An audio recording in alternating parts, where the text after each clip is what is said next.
É, na verdade, nós estamos tentando eigenlijk o último 2 weekends de carnaval, que normalmente para a ambulância um período hoop e druk. Eu tenho visto que voor de começamento até agora que ela vai relativamente quieto, até que é parada de muito, caminho que nós saia toch diferente melding.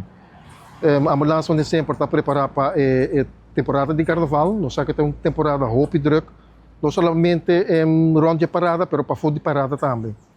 Dus nós temos, riba, dia de parada nós temos 3 ambulâncias e é bom para a gente dançar para fora, para o pueblo, também nós temos 3 ambulâncias extra. Dus para caso não custa só para fora de parada. Mas aí você assuntar para o Rio. Correto, correto. Dus nós estamos com 3 ambulâncias na Ruta, também são 3 ambulâncias que está eigenlijk para destinar para o pueblo de Aruba.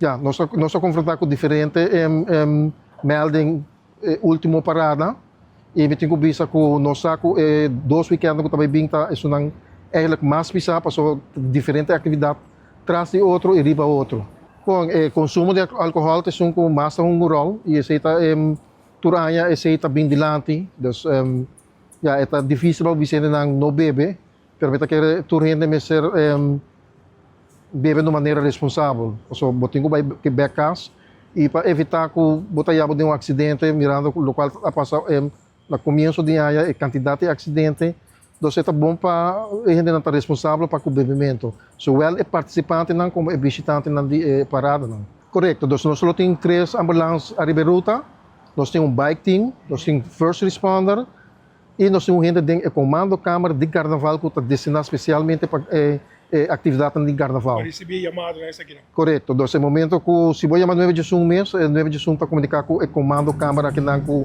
ele está bom de manejo de KPA. Tá, no qual nós está pedindo para dar respeito na personal de ambulância, para se não pode fazer não trabalho eigenlijk com segurança. Então, o personal não está bem para o insultar, agredir, falta de respeito. Dus nós temos para dar serviço no momento que isso aqui está necessário, mas nós temos ter espaço também para poder fazer isso aqui de uma maneira profissional.